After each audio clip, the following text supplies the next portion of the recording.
CongoFrance.com.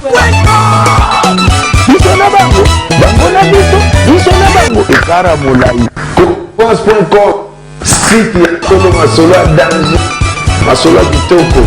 Fidèles internautes de Congo France, merci de votre fidélité sans cesse renouvelée sur notre modeste personne. Merci à vous. Merci de vous joindre à nous. Nous allons recevoir aujourd'hui un grand artiste talentueux de notre pays, un leader de son orchestre. Bien sûr, ça fait beaucoup de temps qui n'est plus sur le marché de disques, mais très bientôt il nous promet, bien que ça tarde. Mais avec l'une de nos émissions, nous allons parler aussi de la disparition de cette icône de notre musique, Papa Wemba, qui est parti. Il y a aussi, bien sûr, le ministre, les patrons de la culture, M. Baudoué Banza Mukala Isungu, qui est parti. Nous allons aussi parler avec cet artiste qu'on va recevoir aujourd'hui, et aussi son orchestre, comment son orchestre se comporte, et pourquoi pas l'album et que tous ces mélomanes fanatiques attendent depuis plusieurs années. C'est dans cette émission, mesdames et messieurs, sur ces plateaux improvisés qu'on va bien sûr discuter avec l'artiste qu'on va recevoir sur ces plateaux. Il s'appelle le roi Marquis. Aujourd'hui, on l'appelle pas Popi. Lui, comprenez que c'est JDT Moulopoué. Bonjour JDT. Bonjour Stémaï. Mais c'est Stémaï. Tout va bien, j'espère. Ah, par la grâce de Dieu, quand on est baloba. Par la grâce de Dieu. Alors, à ce roi Marquis, il y a réaction de Nini, la disparition à Moutoumounen et le rôle à Papa Wemba. Déjà, les mêmes jours, il y a un concert. Il y a dimanche. Donc, Papa Zoko, il y a le cola pour Dieu, nous presté. Et ça, là, qui on donne permutation, on en a eu bon après. Mais, dans un moment opportun, je ne savais pas. Et puis j'ai écouté papa dans un déplacement, donc j'étais sous-informé dans ma famille.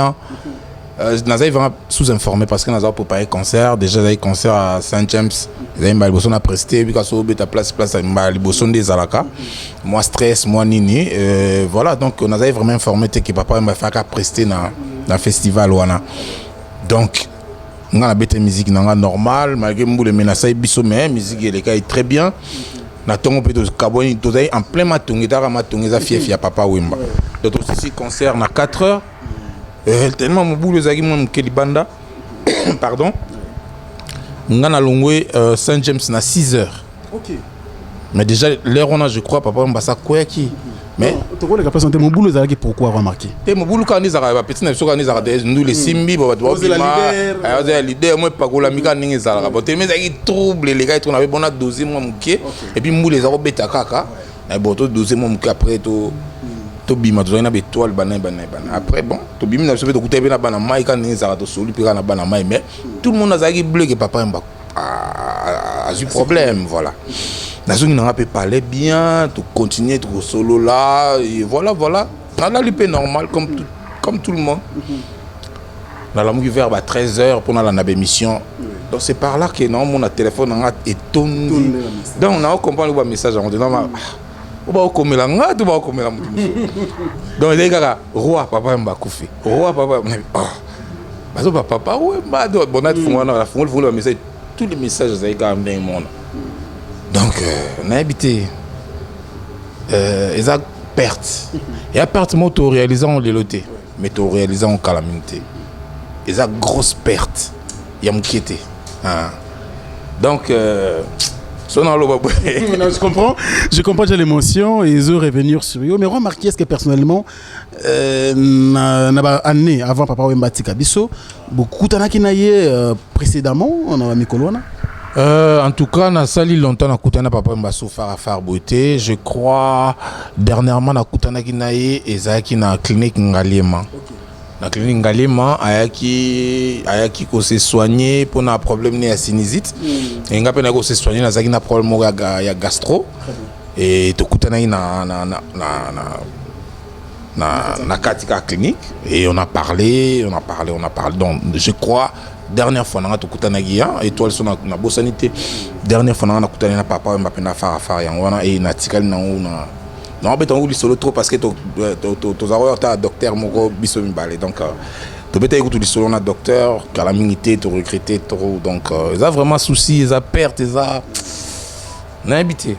Alors, beaucoup réalisent plutôt la mort, c'est tout à fait normal. Les Anzela Bissonio sont remarqués, mais la façon dont Papa Wemba Koufeli, il y a on les a interpellés. C'est la question que je pose à tous les artistes que je reçois dans mon émission.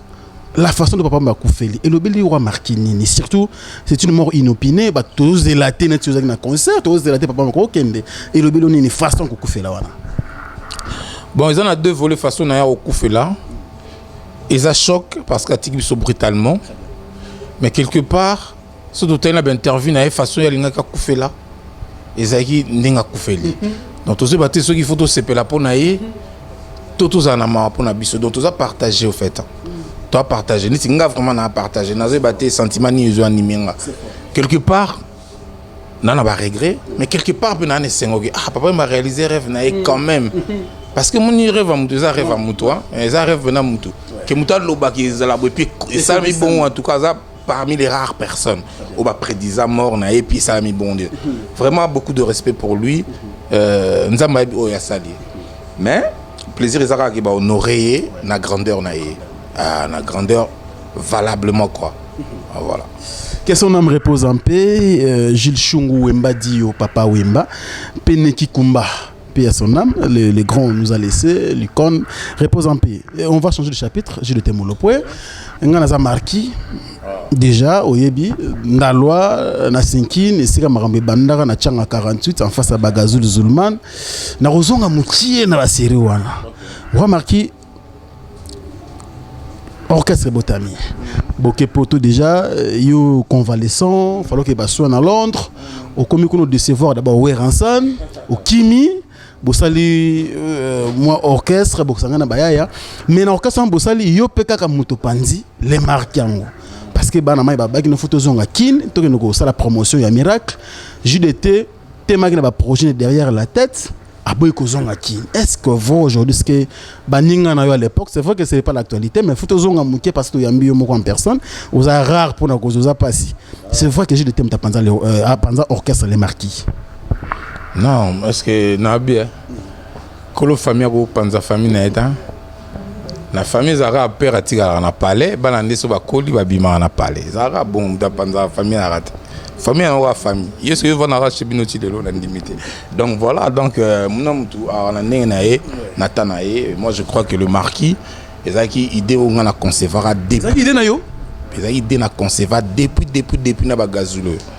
Comprends tant au sala idée wana na ba gazulo musicien mo maison mère azarate mutu mo azarate to ara ngai na gazul to bota boule parce que na mutu to na boule ah to daga ngai na gazul kuna na chang na ba butu mo boye to beta masolo to développer développement ningi zala po ngana uta El Paris na banda carrière professionnelle na El Paris. Oui, El Paris, ça en a beaucoup. Après El Paris, on a commencé une maison mère. Il fallait peiner et après maison mère. Parce que voilà, nous avons toujours bon et après. Donc, plan B, il fallait ça. Parce que plan B, on a préparé Yango. On a âge, on a carrière, on a sali. Après maison mère, on a ça là, nini. Place les marqués Botama Yango. Mais pourquoi vous avez un leader, c'était le cas? Leader, ça veut dire quoi? Ça veut dire que ça veut dire que tant tout le monde a les marquis, on voit d'abord JDT, Ferré et puis Bill Clinton. Mais on a les marquis, par exemple, vous avez 3 leaders. Ouais, parce que nous avons tout ça comme de grandes personnes. Nous avons tout changé, moi j'ai. Nous avons tout ça, nous avons Neymar Kaka, qui est président, et le gouvernement, et la musique. Nous avons vécu dans la poto moi trop, nous avons vu que les Beatles, leader à Beatles, ça a été. Nous avons tout leader. Vous comprenez? Naïbi qui va te belé bazala bango tout ba leader et un problème té mais souka toujours mabé to eza mabete so bokaboni ya mabeta so mon nom do sa ko no samsa na bo muta kufite so muninga bomi mutu ngani ko mabe mais so mutu alobi ke ngana moge ona o sala siko yango te na sa likamsusu eza shona ye mabeza te mabeza raliwa mon est de père devait beaucoup bonner mabe makasi mais tant ba do vivre na bango bila sara vina ekitoko faire sara vina ekitoko mabeza place na mabeza ta. C'est bien. Mais n'est-ce pas que le roi marquis, c'était pas encore le temps où les fanatiques n'abino. Surtout à l'époque, moi je me souviens encore en 2006, si je m'abuse, de kabola album wana na album na ba quartier na ba GB par-ci par-là pour album on était comme et puis vous savez là en promotion mais ça la promotion yango moko parce que ils en encore parce que œuvre est là qui bien mais croyez-vous vraiment que le moment où vous savez que dislogation c'était le moment? Bon, Maëla Moutuna Nzambe a projet monté. Voilà, biso pour la biso ezali les moments té. Mais pour Nzambe ezali les moments. Donc moi to discuter pe Nzambe a raté et on to respecter la choix na. Mais pour la biso vraiment c'était pas le moment nga neti pour nga. Na besoin ça ta 3 albums. Après on a mon nom taï belata ndenge na aimé. Mes estimations c'est un contrat. De signer contrat ou il y a 10 ans, il y a combien? Voilà, de signer contrat Moulaï il y a 10 ans. Moulaï on a aimé beaucoup que ça contrat. Bon, il y a Makambo. Mettons pour vous suivre bien judiciairement. Non, pour suivre bien tous ensemble. Ça doit être ensemble était procès on est nul et sans effet parce qu'il a signé contrat dans 3 personnes donc groupe. Mukolonga ina faire na bil to sangala so poto ça eloko. On a ko Hollandais biso pas poursuivre biso. Mettons mon nom dans la makamne donc on peut pas poursuivre mon individuellement non. Et bon. Si un producteur se présente aujourd'hui, dire que bon Jules de TB Clinton, je veux un concert miracle. Est-ce que ce sera possible? Oui, très possible. Écoute, ma photo ça en angona. Ma photo ça en angona parce que biso to joue un rôle mon quand la musique à Congo. To jouer grand rôle la musique à Congo mais lelo bat ba loba ngote Alexa ngo bon. Ya nenga mboka na biso te na so ba jan. Mais biso to jouer grand rôle, il y a raison que sa confiance na artiste. Il y a artiste alors non je suis capable de faire. C'était pas chose facile avant. On t'a loin dans groupe mo boye a que no mekalo mo bat ba meka peut aller avant. Mais c'était pas vraiment ébranché. C'est mieux parce que ça me peut un belette. Par exemple, il y a Academia. Il y a un peu Salamé la Rabino. Non, mais sur la tendance Academia, ils ont tendance à le marketer.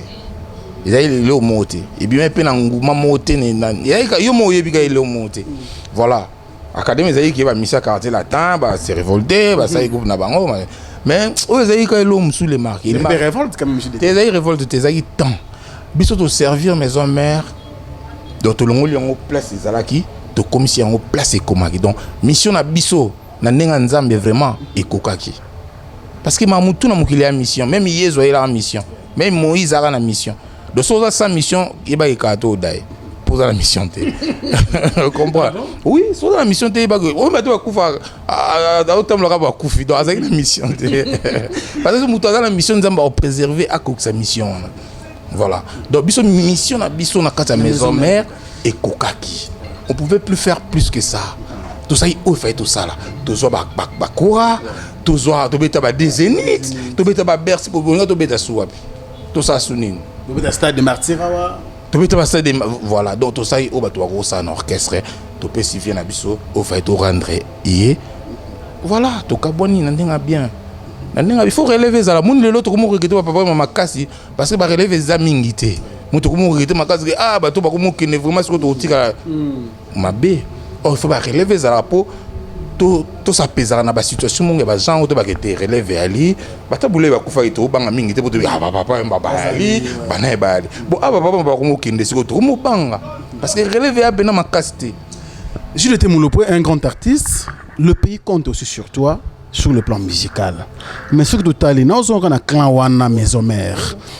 Boulongo bossa les marqué. Mais aujourd'hui, j'ai été moulopé parce que zaki idée naie parce que yene fala panza allons là-bas ya tikana boulou tikana combo les marquis. C'est pas grave. Mais aujourd'hui, qu'est-ce que Jules s'est dit? Il évolue musicalement parce que surtout tout à la peine na baï ba longwa to ba bill ba célé ba faire bon pas célé to tu fais rigola to tu les autres on apparemment Jules n'est pas vraiment en avant-plan hein, apparemment. Quand en avant-plan, ça veut dire quoi? Ça veut dire quoi? Tu n'es pas trop sur le marché du disque et puis la production en scénique. Et ça, visibilité, sur le plan actualité, Jules Temoulopo, on dirait que tu n'as pas quantité. Pourquoi? Non, bah, esa carrière nous c'est cosa nemo kana batute. Carrière na esa na ninge na wekendara. Et puis faut là, moi je na connaître la difficulté ébélée par rapport à ma producteur, il y a banane ou peut-être bah nous va connaître té. Donc ezali film un épisode nango, il y a ben na ninge na wekendela. Tu vois, donc tant film na facilité, moi n'évoluera bien parce que sauter les lors que c'est un groupe le plus stable. On va misser balongwate. Balongwate mais bien que ba souffrir car baza ba on des patients. Non, mais baza patient pour ni baza patient. Peut-être changer comportement. Hein? Bon, ça a passé pour l'année. Vous avez changé de comportement. On a changé de comportement. Ils ont vie là-bas, on a changé de comportement.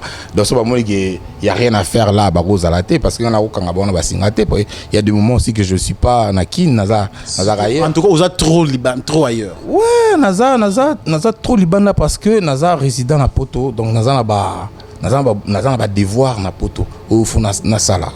Donc voilà, donc Naza na Poto, Naza na kin, donc na kabola nemoro, ndam na Poto, ndam na kin, et ça normal. Na ko négliger Poto, na ko négliger kinte, donc je fais à cheval, donc on a vécu à bon. Voir la bonne musique que Jules te fait, le lot surtout le monde a Rumba Love. Tout ça, la référence à Jules Temoulopoé. Il faut quand même drainer beaucoup de foule derrière cette musique. Mais Jules Temoulopoé, aujourd'hui, tu as du mal à avoir un sponsor. Aujourd'hui, on a qui? Ce qui est bon, Jules Temoulopoé, les affiefs, tout ça, dans le terrain municipal. C'est très difficile. Peut-être que tout le monde la remplir. Parce que, pourquoi? Le municipal est tonda coup de 100 albums. Ah, mais il faut s'informer. Oui, je suis informé, je vais vérifier. Il faut informer avant tout ça interview. Il faut s'informer. Il municipal ou béton on va sans la publicité. Je sais, mais ça date de longtemps. On a tenu ce qui a gagné. Mais ça date de longtemps parce que attends, Babeta concert Bibete la té. Na sali 7 ans na bimisi album té. Na sali 7 ans. Mais il y a Moutuni au sali 7 ans a bimisi album té ma bêta musique, a bêta ba concert rebelle. Na habité ou bien Zara à la page na habité mais biso so de Cheliba Batubaya au monde samedi temps de beta à Batubaya et belé donc ça bon donc non toi na film na au film na ya boui donc film na go za nete ba ngandité yanga boui tina suka ne bo comprendre à ganga film. Mais tous est là quand je te parce que c'est un wana. C'est quoi cette raison que un grand artiste comme Jules Temoulo peut avoir sur le marché du disque parce que nous avons nango bah tout aux nango qu'est-ce qui manque aux dans le marché du disque pendant 7 ans. Ils ont plein de zambé. Michael Pagaï Grand ça va 5 ans sans ça album et ils ont été pour avoir ça album tété ça album tété ils attendent à carrière tout aux années monter. Bon, nous avons album, mais rien. Mais puis, on a Silicoti. Ah, mais Silicoti. Oui. Album, c'est suivre, on a Silicoti. Et on se suivre, mais vous aurez patient carrière. On a Koufita, on a Koufapé le Lota. Si vous voulez lire sur le labo lobby, bateau vous avez pressé ça makamba les hommes sont bêtés mais tout n'a mis le lobby non bon écoute je trop donné maintenant village il faut un paiement on réfléchit on va encore t'épuiser on va encore te consommer tant que tu as encore de la force Juliette pas pour pyjama jamais goûte donc jamais au boule là maman là ngala zana nous donc na zana ne belé donc na zana ne belé donc alors nous continuons cette émission mesdames et messieurs vous nous suivez à travers le monde nous sommes sur ce plateau improvisé avec Jules Temoulopo. C'est un artiste de la RDC, transfiche du groupe Wenge Musique à Maison Mère. Aujourd'hui, il est leader de son orchestre qui s'appelle bien sûr Les Marquis.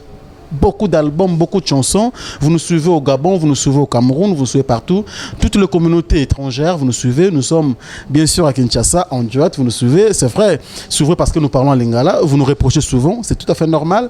C'est une langue vernaculaire, mais c'est normal que nous puissions tourner ces émissions comme ça. Et comprenez, souffrez quand même avec nous comme ça fera du bien. Je t'aime le poids. Toujours continuer. Pardon? Par rapport à langue, machin, langue. Vernaculaire, lingala. On habite reprocher pour notre lingala par qui? La communauté mususu camerounais on a besoin de musique na biso mingi camerounais ivoirien pour sa traduction ils a pays na biso ils a langue na biso tokolo ba langue ya ba paati na mboka na biso non ils a mboka na biso ya langue na biso tokolo ba on na posa nango ba ko traduire et atangi nde totanga tala ba film suna ba ya ba américain totala on ba salika ka sous-titrage. Donc voilà, il y a des biso photos changer langue par rapport à Batu. Non, nous sommes chez nous, attends. Bien dit. Mais voilà. Bien décidé. Donc je crois que tous vous avez à disposition pour que tout me conserver bande parce que baza est belé depuis un certain temps, bazo c'est dans la musique et puis balinga toujours et ça a plaisir. Je t'aime le pot. Ouais. Pas banane. Biso doit combattre musique na biso. Non, mais non, ka bisoté. Ba nous soube ba combattre. De par quel moyen parce que tout le blanc comme bimisi dans. Non, mais tu as le bélango, tu as d'accord, nous continuons. combattre en quoi. Pas combattre en on a garanti ça Bissomoro parce que musique qui type déjà de un ils a phénomène combattant, de deux Bissomoro banzembe ils a trop milai et voilà ils a peut-être bazo reprocher Bisso toujours me reprocher milai ka yango bazo linga o kaka banda kala to betaka banzembe milai bazo linga o kaka. Qu'est-ce qui a changé?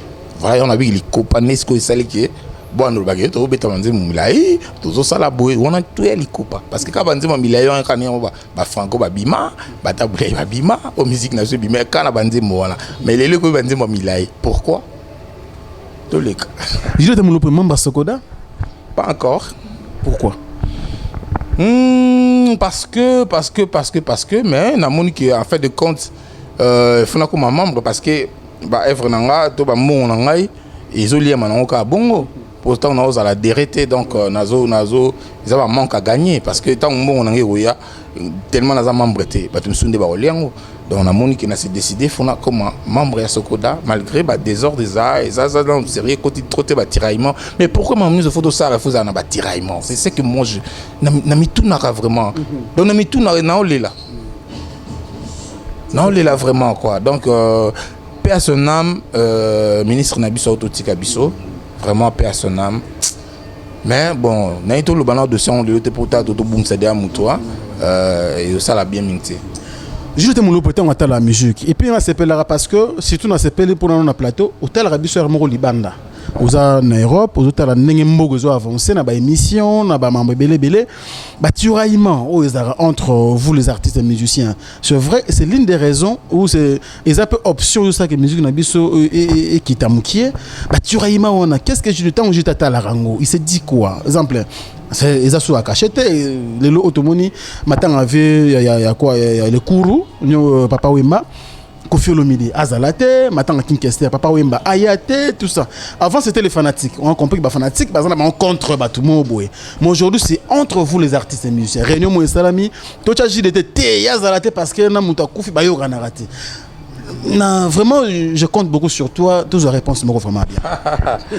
Mais moi, je crois que ça qui congolais, hein, qui congolais, ça veut dire quoi qui congolais? Qui congolais, on va se dire qui congolais parce que moi, je pense bien tant que ça na Zaïre, comme ça doit Zaïrois, na Zaïrois, bon, na Zaïrois parce que na bota na Zaïre. Dans la boîte même beaucoup comme on a Zaïre donc si comme congolais pour on a passeport congolais bah parce que si côté comme na Congo mais plus na mentalité ba zaïrois quoi parce que na coli trop na ki zaïrois qui na ki congolais voilà donc qu'on a mentalité ba zaïrois les on a moi civisme zaï moi trop civisme zaï qui moi plus que les na ki congolais y on a parce que makambo comme ça na ki congolais ndé ki congolais nimte et comme ça so ba buzoba o tout na vite so ki congolais on te libiso makambo ou bien biso moto za bongo kala bon ce que tu bimisi face en haut maman il y a 20 ans ça a été oh abeti akufi kinga na royate tout le monde peut ba kufa ba ata le va venir sur ma dilu ba kufa ki awa tout le monde makambo te pepe kala kufa na 98 makambo ça a été moni il y en a ba qui congolais faut total en bien qui congolais oui mais c'est quoi ça jalousie ils allaient parce que l'autre a un succès monsieur en angote qui congolais vous un peu précis qui congolais mais baby c'est sur makambo belé na éviter poni maréchal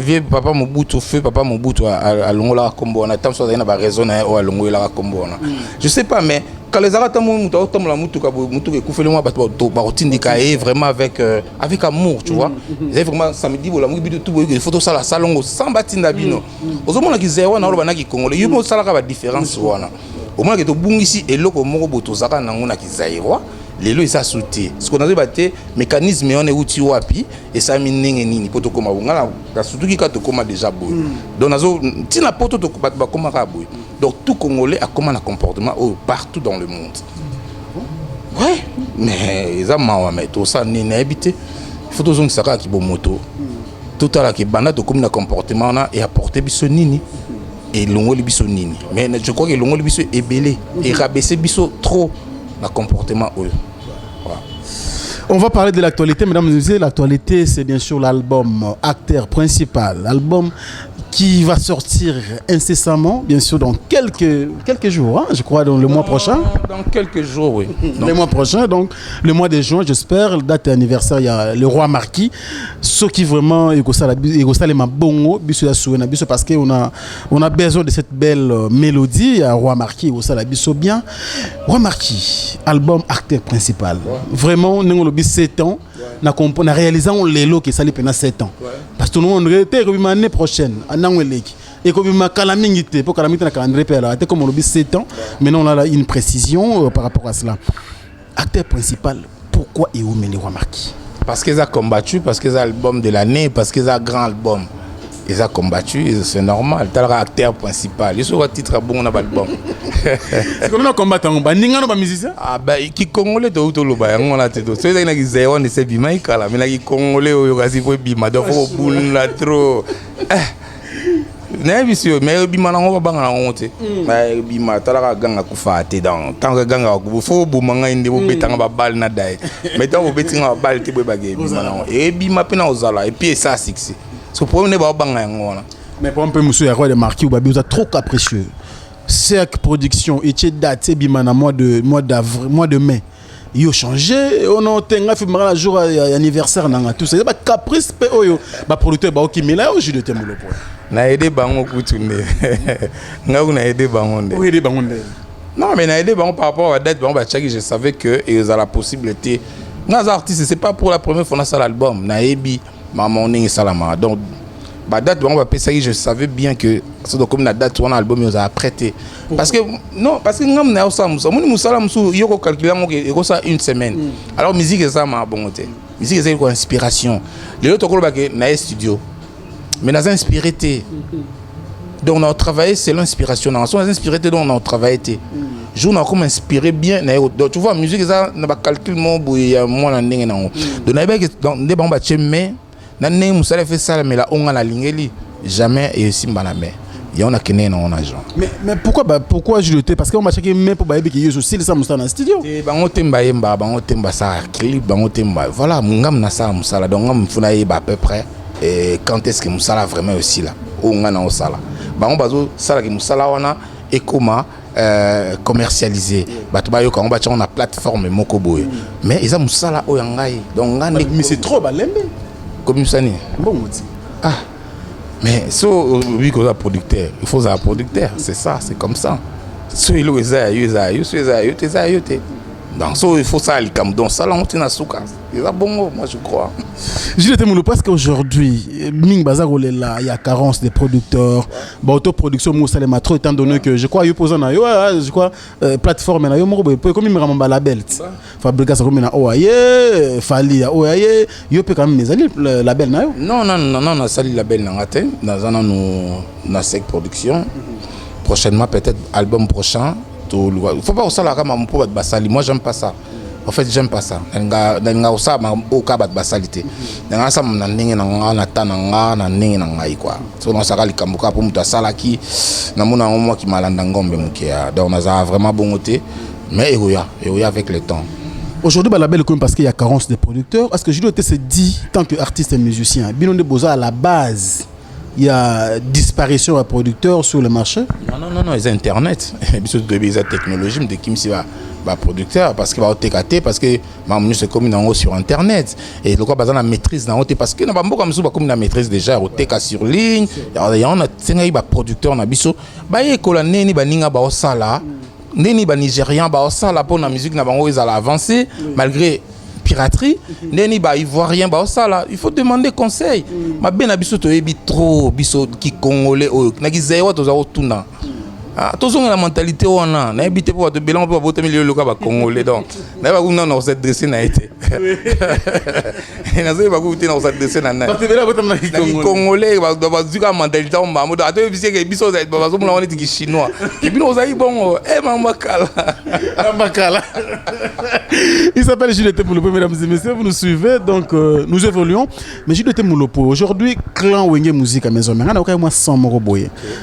Que Ranson a un projet moko bon il paraîtrait on a confirmé non qui aligné va produire bananios va outan Wenge musique à maison mère ils a projet naïe mais je te ban déjà mabé parce que déjà muto ba na papa aza papa na hote comment yo kobeta na Saint James Hall wana to longola on ni so to sala ma bongo te yango ne longola ki congolais wana kobeta na Saint James Hall ko sala featuring na we ratan papa Makufi c'est ça yango ne to longola l'esprit wana qui congolais to longola qui esprit hein état d'esprit to longola mboka Congo te mais to longola état d'esprit qui congolais oyo ko na habité so ya côté télévision nene voilà donc to longola ngo na makambo bongo ngana habité que Koffi Olomide a ennemi à Wera en tout cas na bien honte na yoka on peut ennemi c'est trop dur mais on demande distance tant bazan ennemi te ouais problème pourquoi to linka bazan a problème pourquoi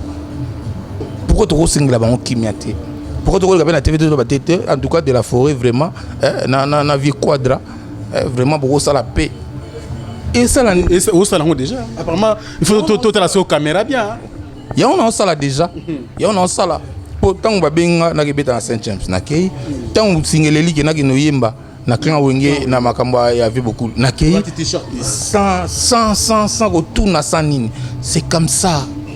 Pour évoluer, photo zone ça va aider on le tolong là qui est némio Koffi ayo kana ratena JB Koffi kana ratena papa na papa Wemba te photo tika biloko wana to tika yango comment to ko sala ke base la sous ini parce que on oblige esprit mon qui congolais je te propose quelle solution bango baba zairwa Zaïrois, ouais. Bana état d'esprit qui Zaïrois, attention, on va déformer. Déformer, à ma propos, on a vu comme Mao Baloba et Baloba et Boté. Ban état d'esprit, on a auto-lobela, auto-défendre. Donc, c'est facile pour na bazon en attend. Et non facile, il y a la volonté. Proposer biso roji d'été. Nandé. Proposer biso moi idée mo parce que c'est une émission au Batbarota là, même bango Barota timba proche na bango Barolanda. Je parie fort. Na lo bene ba proche on a bata songi ba onde ba na ba songi les proches là. Ba proche wana parce que ngai tina solina vie quadra na ninga bien pena na ninga bien tina solina vie quadra na wi place mokote a lobio mabe ya wera te en tout cas na yoki ngote a tunenga ku so na obeng sa wera te na concert. OK, on comprend donc na mon petit placement na zaina wera a lobi mabe mo wa Koffi siko mabengo zo uta wapi des uta na ba proche dans ba proche boutique la biso musique pardon zala proche zala mutu ya mutu et puis qui s'amité mais botika oboma musique tant bozo kabola batu donc bozo bomande culture bozo bomande musique ya mo de to mo lela voilà donc ba proche vraiment hein tozonga na moi ki nini si mano téléphone ça la mto ko sala mais songi tika ngai so na solo na Koffi pour la première fois ezaka et pas wera tato bandi vraiment maison merci ka Koffi na omona abevé na bandal c'est moi vanda na bandal bani to croiser kala banzela mais ko mona ko sola na pour la première fois na sola na na canal ya wera donc azaki pire mutu ya wera boboka même na ma chanteur voilà après vocal na yo voilà parce que le et qui ennemi ngo et outil wapi vous comprenez non ba todo batu même na famille berreur ezanga te moi ba tiraime zanga te moi ba jalousie to commandant on te lo mo vivre dans mutu mais ce qu'il faut dominer yango faut dominer esprit jalousie wana donc eza bilo mo ya mikemiki eza no bilo mikemiki otogo bongisa na biso je crois que wera pe na ninga zana pour ça za promener Koffi te non je ne pense pas comment que wera ya Koffi ya Koffi ya te tout ça je ne pense pas que wera na makansina ko kansa ngal wera so na Koffi ya te non je pense pas dodo tiko kansela batu mabe to tika biloko so moni ba so na foka ba komati na robunda na ba so na pe ba suika na ko so ni si na poni ka fo ba bunda. En tout cas, c'est une très belle émission, mais nous sommes obligés de cheater parce que tout ce que le temps que les répétitions et ça biso bien alors to cheater na biso na nouvelle où il y a acteur principal combien de titres na 4 et combien de featuring na sali 14 titres mais na 10 titres donc faut ça à choix na ça 10 titres bako bato yembele 4 titres na ba olela te bimanoka et manoka babanga te c'est la bima na acteur principal le FC bima après 7 ans de sous après 7 ans oh siko moni tozong ça système ba single album fait si là on album belé fait si là tozong ça siko que quand on a seul acteur principal tozong ça vient bloquer ba 2 chants 3 chants tozong ça vient name c'est quoi ça la rabiso ba iluka makam chants Voilà, donc toujours ça esprit wana. Au 12, 20, 40 chants, non. Mais ni les provoquera titre belé. Ils ont bongo, bas son titre. Mingi comme bongo, parce que tout ça délaissé par nous-mêmes. Donc faut yumo futa studio, yumo somba voiture, yumo milatsa. C'est-à-dire les combattants, bakaba souté. Donc pour te comment moi passe à tout qui va au peso sourire. Maintenant il va peso sourire. Donc vraiment faut avoir pire quoi. Ni te mani do la banane. Mais vraiment bah mouké quoi minime. Alors vraiment confirmer biso na juin à 12 ans. La date. Attends la date on a été parce que mon m'attend à PPC biso moi retard. Bon to bien on retard parce que c'est normal.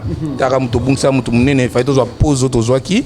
Donc on a ça ben pas retard. Déjà que nzambe angaka bongo et management mais la date elle est 7 maintenant ndimi sauter parce que en tout cas to vanda ki tout ça il y a 3 semaines sans tout ça et loco.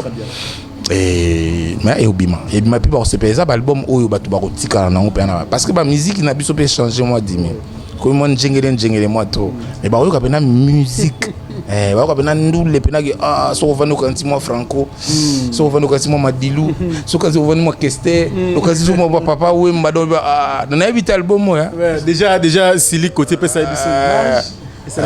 Alors pour bato balingara mabanga est-ce que nengo lobi que moi misala miketikali moi tant dédicace ezali dédicace tina mixage dédicace ezala dawa banga na bango te bata dédicace ba na bango benga na bango ba benga dédicace za ba o mixer siko obwaki mutu ba o mixer donc voilà donc keno mukena dans Londres parce que bango bato nenga est-ce que je déteste si makamutu close na mina na tourna na yo papa. Alors un dernier message je crois ba comprendre presque nyonso to lobby. Un dernier message au cours lancer les fanatiques qui a le roi Marquis. En tout cas, popilogue. Popilogue. Popilogue. Bango ma popi. Ça m'a popi. Ma popi. Donc on a popilogue. Donc album Nabino Yali. Vraiment merci na soutien Nabino Kaka quand même pour c'est pas facile pour soutenir pendant 7 ans sans ça l'album. Vraiment naza reconnaissant Nabino. Et na osenga bino moi passant soumuké mais album Robima surtout na obiye ça bande ko na biso ba congolais to zongela kibomo ko na biso to zara nango auto bungisi auto kenango mabe to zonga vraiment na temps bolingo ezala quoi congolais considéré congolais n'est américain considérera américain talara poso ya ninga te soit américain déjà tabalobi américain do américain adopter mbala moko parce que az américain malgré bloc mike zalaka mais à défendre non drapeau Amérique wana nan ba défendre on a otage mo bakangi côté mo mais ba sali tout ba délivrer parce que ba défendre et le corona et puis on a invité so bakangi c'était mai côté mo abio sa wa kufa na ekuna na c'était mai on ba longwa kuna le we ko ima comme ya kufa donc ba ironie na ba hypocrisie totika on a ba ou le ba touté ba to ba zong ça non parce que ba mabanga pe on dit comme ça ba tout ka pe mo liboma pour que les armes moi trop terre les armes d'abord moi 3 5 batunaye au moins casson moi mon entourage ya batunaye kaka mais les commis kaka oui était ba kombi maboma donc les libanga était mais tozong ça n'est conscience je t'aime le poète aussi c'est na biso mais au bêta Zénith de Paris au bêta Olympia au bêta Bercy au bêta Palais des Sports Élysée Montmartre toute le grande salle il y a Europe au bêta yango lelo oyo si les côtés fallait pe ocha micro boy bande ko poto bazo yemba. Est-ce qu'il y a un message à lancer la bande on a biso ba combattant? Bande on a biso ba combattant, il faut pas comprendre que Mosapimo est soit la longité. Donc il faut tous à la unis na bon sens. Et puis toi que régler ma violence je ne crois pas qu'il y ait solution. Il y a solution te baba ndeko na ngai ba congolais mingi ba kutanga na poto ponga la kina poto kala donc mingi ba yana yamba bango na mona pe bango donc bandeko na biso vraiment ça pas si trop c'est vrai mboka za na ba kokoso c'est vrai gouvernement machin mais botike la mutuna makambo na ye na misa na ye il faut pas tout mélanger lelo ba innocent ba do peiner na makambo vous comprenez donc quelque part ils a bien été ma famille n'a pas souffrir tous à bateau musique ils a qui voyouté musique ils a musala biso to kinape ba classe vous comprenez biso kinape ba classe mais le reste de pona musique ils a parce que ça il y a passion na biso de comme si on métier na biso de to lire grâce na yango mais tant bino monique il faut to beta te pour na mboka na problème de bomi musala na biso pour besoin on a valeur té donc pour nga ma est-ce que ça nga ke bazo zoa musa na biso na valeur té donc bana nga ba vandi ba moni ke papa na e bazo zo musa ni na valeur té donc c'est décevant quoi, c'est décevant. Je crois que mke mbonge okita na okaka mbonge okita. Merci beaucoup Marqué. Comment ça va on souci que mon arabe Nigeria ne baza oya bazo ça beta bani biso comme na oka moi genre donc qui congolais on to comme ça ils quelque part par rapport à musique musique peut ça dit que Congo peut ça na moyeza na makasi. Mais les locaux communauté balé ba beti côté je dis le ministre c'est vrai on ne peut pas ignorer mais ministre Akoufi na uti kuna natali grandeur ou trompe ya matanga ministre na trompe matanga ya un musicien il y a deux poids deux mesures non mais musicien quand na mboka na biso nde ba comme ça musicien mutu pamba yo yebi musicien quand na mboka na biso nda za mutu pamba mais na ba mboka nyonso na tamoli musicien za mutu c'est un ambassadeur mutu munene makasi. N'habitez l'on est comme ça que je crois il faut ça n'habitez so ba wela mo sina mutu mo avec bon banal on a comme ça mise ba to pamba peut-être pour mise kana mboka na biso ndaza kanika neti moi papier mon boy mais ta dia papa wemba ne ba honorer na mboka mususu tu vois les peut interpréter ah papa mata kutu kuna basale mais communauté ya tembe pona nini ya tembe pona ko za na normalité pona ko za na facilité il faut que ma après bon ba ça qui bobi so ça bout ça ko fele a ngeza pe tembe na mbe ya tembe tenga za ba ku fine awa normal mais le roi bon ba ça qui bon ta la route de Abidjan pour biso photo le Abidjan pour mo ça pour le Abidjan té mabe to tika bon qui congolais ezala ya nationalité mentalité ou côté li o ya honte. Merci Roi Marquis. Merci Stémai mais acteur principal est Bima Boban la binote. Voilà, c'était donc Jules Temouloupoué qui a accepté notre invitation aujourd'hui. Merci, on a parlé de tout par rapport à sa carrière. Merci à vous, vous nous soutenez à travers le monde. Merci. Je dirais un grand merci bien sûr à Fanny Bongende qui nous suit depuis Paris. Hein, une femme pas comme les autres. Je n'oublierai jamais bien sûr. Merci beaucoup également hein, celle qu'on appelle Mercico, la première dame de Lausanne. Hein, Motemago Belisha. Maman a un enfant pas comme les autres. Il s'appelle bien sûr Andy Rich Louawa. Merci beaucoup à Keno Moukenen à Londres. Je n'oublierai jamais Sam Lumonji. Et pourquoi pas aussi Noël Okito, hein, l'un des yeux producteurs, mon frère. Merci beaucoup également à mon vieux Gauthier Mascotte. Avant, il était l'homme idéal. Aujourd'hui, le devient. Mascotte. Gauthier Mascotte. Moutounanga Kati vraiment. En tout cas, Mascotte. Nous avons pu belé quoi. Voilà. Gauthier Mascotte, avant il était l'homme idéal, aujourd'hui il est devenu le boss idéal. Gauthier Mascotte. Merci beaucoup à toi, merci également Fiston Bowell, tonton New Look à Bruxelles. Merci beaucoup.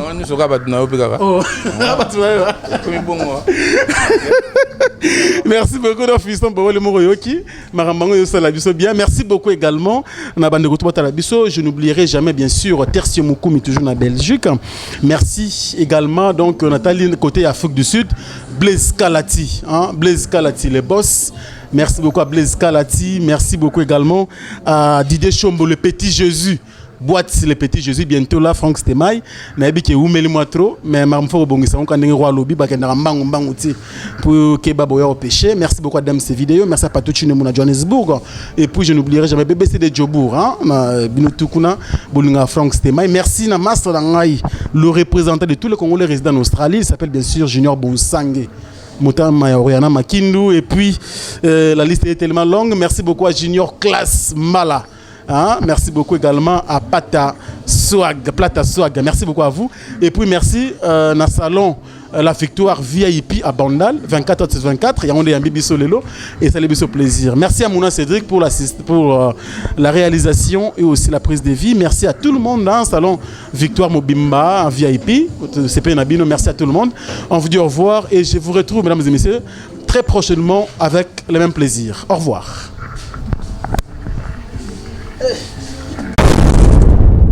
Congo France France.com